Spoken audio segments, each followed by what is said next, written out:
hello beautiful people. How are you? I hope you had a fruitful weekend dito sa Sweden. Ang dami nating ganap. Katatapos ko lang magluto para sa baon natin bukas sa church. Dahil sponsor na naman ang Pinoy Group para sa lunch and merienda sa church bukas.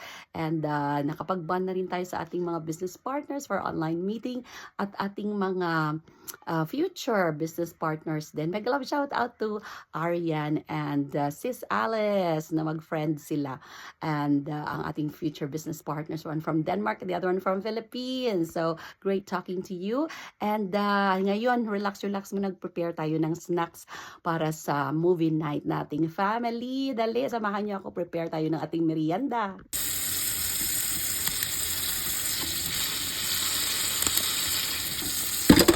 Great. Meron na rin tayong ibang fruits dito. May tinok-tinok, may blueberry, at saka melon. Grapes na lang. Ayan, ready to serve na ating movie night snack sa ating mga palangga.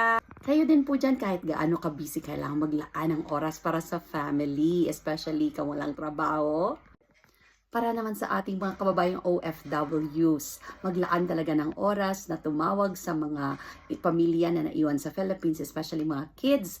Tanungin natin sila kung ano yung mga status ng kanilang pag-aaral, kung ano na ang latest sa kanilang mga buhay, alam na ang gagawin to keep in touch and open ng communication para sa inyong mga loved ones saan man sila, especially sa Philippines.